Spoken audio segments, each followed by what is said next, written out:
Creepy killer dolls have been a staple of horror films for years, but where did these feral film figures take their inspiration from? Welcome back to Dark Frontier. There's no such thing as killer dolls, right? In the case of Annabelle, the real-life basis might be obvious, but the stories behind the real world's most haunted dolls range from heartbreaking to heart-stopping.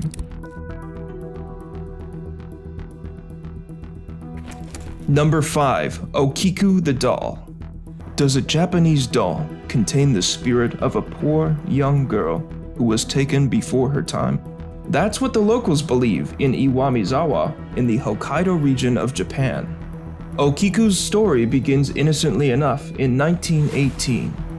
17-year-old Aikichi Suzuki is in the city of Sapporo for a touring maritime exhibition when he stumbles across a beautiful ornate doll in a shop window. Stricken by the doll's beautifully detailed kimono, porcelain skin, and striking black eyes, Suzuki purchases it for his 2-year-old sister Okiku back home. Upon returning home, Okiku falls in love with the doll, treating it like a sister of her own. She sleeps with it, plays with it, and takes it everywhere she goes. A year later, however, Okiku would play with her doll for the last time. As World War I rages, Japan becomes one of a number of Asian countries fighting a different war, one against the influenza pandemic. Okiku becomes one of the pandemic's thousands of victims. Okiku clings to her doll for comfort before going to sleep one last time.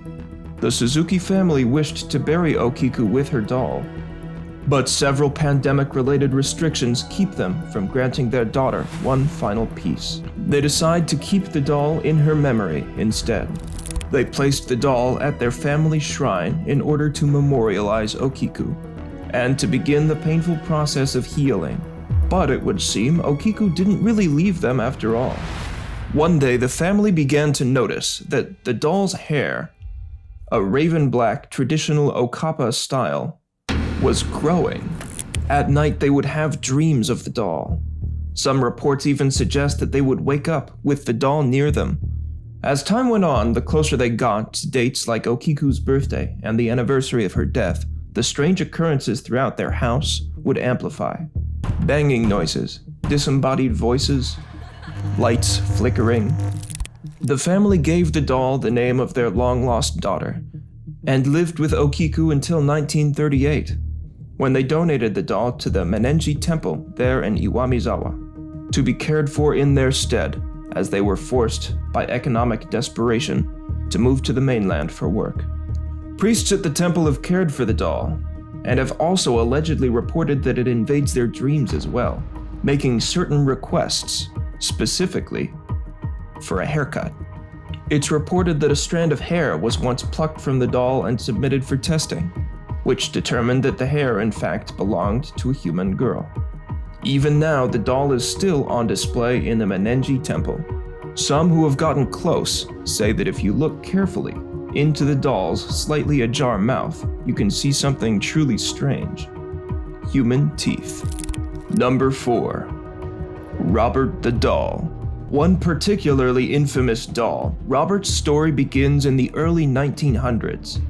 Eugene Jean Otto was given a special doll by his grandfather, who had bought the doll in Germany on a trip. The doll was largely unremarkable, as these things often are. A cloth doll in a white sailor's uniform, with sewn-on shoes and flat hands. But almost immediately, Robert proved to be a very special doll indeed.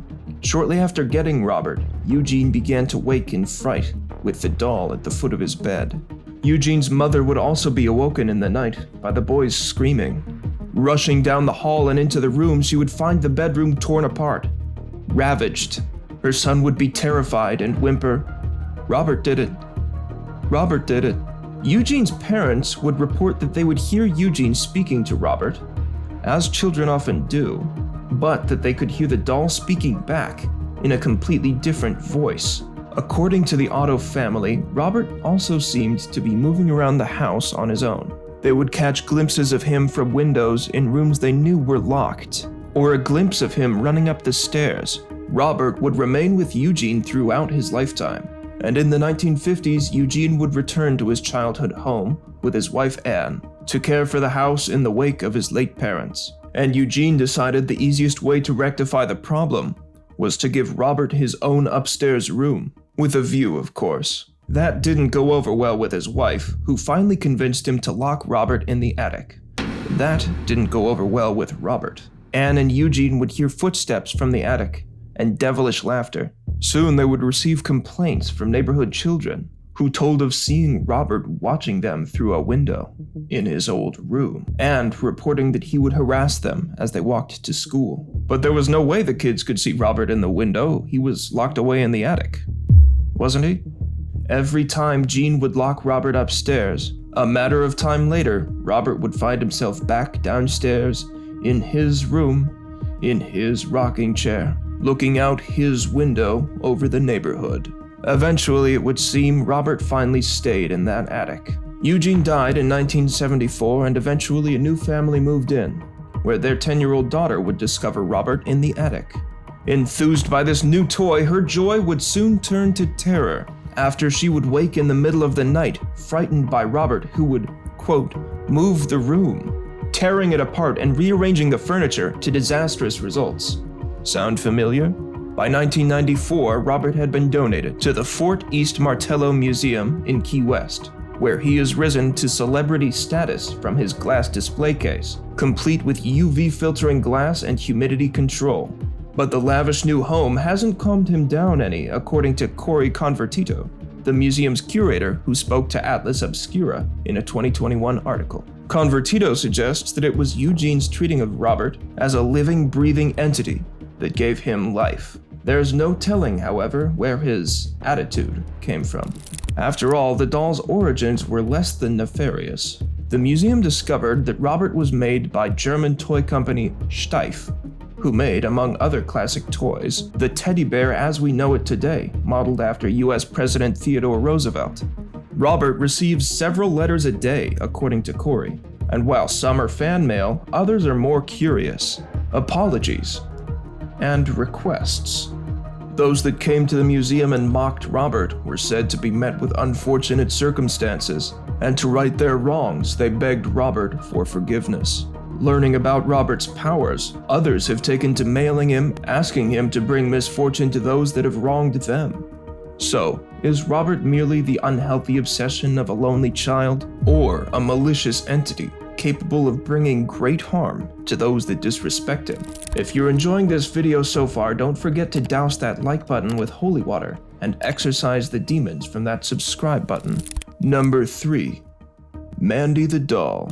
The Quesnel Museum in Quesnel, British Columbia received Mandy in 1991 and has been dealing with her ever since. Donated to the museum by an anonymous donor. The donor said they had the doll in their basement and were plagued by the wailing cries of a baby, despite, of course, living alone. The donor's breaking point came one night when they worked up the courage one night to go down into the basement and investigate the screaming. The donor said the doll's box was empty and the basement window slightly ajar, as if the doll had run away into the night, only to return the following morning. Mandy has a cracked porcelain face and an elegant white baby's dress, and deep eyes that are said to follow guests and staff of the museum. Upon arriving at the museum, Mandy was put on display with the other dolls, until it became apparent that she didn't exactly play well with others. The dolls around Mandy would end up damaged, pushed away from her,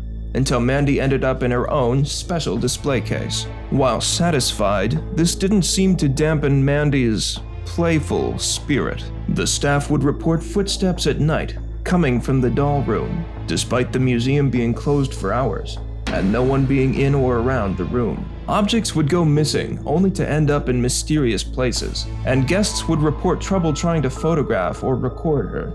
Electronic devices would die mysteriously, and footage would seem tampered with or fuzzy, obscuring the doll's image. Museum chair Honey Affleck has said, "You try and videotape her, and your camera light will go off and on, and we have had people who have said in May 2000, the lamb that always sits on Mandy's lap wound up underneath her display case." Honey noted that Mandy was much more agreeable when guests would ask her permission before taking photos or recording videos. Number 2. The Island of the Dolls. Creepy dolls are one thing, but what about an entire island of them? In Mexico, just south of Mexico City, is a chinampa, or artificial island, in the Laguna de Tequila, where a man named Julian Santana Barrera found something he would never forget. In 1950, he discovered the body of a drowned young girl. In 2021, Julian's great-nephew, Rogelio Santana, told the New York Post, "It was shortly after Barrera found the girl's body that the trouble started. The spirit of the girl was living in sorrow," Santana said. "In the mornings, Julian started seeing ghosts, and one day he woke up and found all his crops had died. He tried many things to improve his crops, but he couldn't because the spirit damaged it. He became more and more scared. To appease the angry spirit, he built an altar in his one-room cabin on the island, but the spirit didn't relent. Barrera continued to be plagued by the spirits and the famine they brought. Finally, he thought of a different approach. He would distract the spirits. He began collecting dolls, and over the next half-century, he acquired over 1,000 of them. In 2001, amidst the dense trees of decaying dolls, nailed into the bark, hanging from branches in twine nooses, and staked into the ground, Barrera was found dead from a heart attack, in the very same spot he'd found the girl's body all those years ago. The spirit of the girl found him and dragged him into the water, Rogelio said. He took his wife and could never have children because of the island, so my uncle Anastasio took over. Santana took over the island but chose to live far away from it with his wife and 3 children. He said that he's seen shadows moving there at night, and visitors have told him they've seen the doll's eyes moving and even heard them talk. In 2016, a popular YouTube series, no, hold your applause, it's not us, yet, popular series BuzzFeed Unsolved sent correspondents Ryan Bergara and Shane Medej to the island. Medej, a skeptic of the paranormal, came away a firm believer that the legends of the Island of the Dolls were true. So, was the Island of the Dolls a superstitious warding from an old farmer desperate to save his crops and his sanity? Or were the dolls a beacon for lost souls that were trapped on Earth? What killed the girl he found in 1950? And what really killed Julian? Number 1. Annabelle. What Bigfoot is to cryptids and La Llorona is to ghosts, Annabelle is to haunted dolls. While most might know her as an eerie porcelain doll in a dainty white dress with red ribbons and a sinister smile, as she's depicted in the Conjuring film franchise, the real Annabelle is far more unnerving by how innocent she looks. A circular face with a red triangle for a nose, big eyes, a wide smile, and locks of red yarn for hair. This Raggedy Ann doll is anything but cute. Annabelle's story began in 1970, when a mother purchased the Raggedy Ann doll from a thrift store for her daughter Donna that she was visiting. Donna had just moved away from home and was a nursing student living with her friend Angie. Her mother thought the cute doll would be a comforting reminder of home. What the doll was instead was a nightmare come to life. Shortly after receiving it, Donna and her roommate began to notice that the doll was different. The doll would seemingly change positions and appear in different rooms. The girls brushed this off, as them just forgetting exactly where and how they had left the doll before leaving home. Soon they began to discover notes scattered around the house. "Help me. Help us," they would say. But the parchment they were written on didn't match any paper that was in the apartment. It also seemed the doll was leaking blood. One day, a boy, Lou, who had been staying with Angie, woke up from a nap feeling like he was being strangled in his sleep. Jolting awake, he noticed that the doll was in the room with him. It hadn't been before. Desperate for answers, Donna and Angie invited a medium over to the complex to conduct a seance. The medium told the 2 girls that the doll was inhabited by the spirit of a girl named Annabelle Higgins, who had died on the property long before the apartments were built. The spirit of Annabelle Higgins apparently told the medium that she was only looking to be loved and nurtured, and that she felt safe and loved by Donna and her friends. Thinking that they now had another roommate, Donna and Angie thought nothing of giving the girl's spirit explicit permission to fully inhabit the body of the doll and stay with them. That only made matters worse. Soon after the first seance, Angie's friend Lou was attacked again. He and Angie were at home one day when Donna was at work, when they heard noise coming from Donna's room. Entering the room, Lou saw Annabelle sitting in a chair, in a room where logically she shouldn't have been. Approaching the doll, he was going to move her and put her back where she belonged, until he was gripped with a deep, awful sense of fear and dread. Recoiling in terror, Lou began to scream in agony. Deep, bloody claw marks appeared across the upper half of his body. That's when the Warrens were called. Ed Warren and his wife Lorraine were renowned demonologists, and they seemed to be the only ones capable of handling an issue as grave and dangerous as Annabelle. Upon arriving, the Warrens determined that Annabelle was not, in fact, an innocent girl who had attached herself to a doll. No, the situation was far worse. Annabelle, according to the Warrens, was a demon. And demons don't possess things. They possess people. The doll was just a stepping stone to a fleshier, more tangible vessel. Exorcising the apartment, Ed and Lorraine took the doll with them. Sensing danger, Ed urged Lorraine that they take back roads home, concerned that the highly intelligent demon behind Annabelle's big glassy eyes would find a way to stage a wreck and kill them on the busier highway. The entire way home, they were allegedly plagued with car troubles, until Ed doused the doll in holy water to calm her down. And that worked until they made it home. At the Warrens' home, the doll began to move around the house and was said to be seen levitating. The Warrens would also hear disembodied voices and demonic screams coming from the doll's room. Fearing that they might need help, the Warrens invited a priest over to see the doll for himself. The holy man dismissed the doll and the demon behind it. Father John Bradford picked the doll up and mocked it, throwing it back in its chair and leaving, despite Ed's grave warnings to apologize.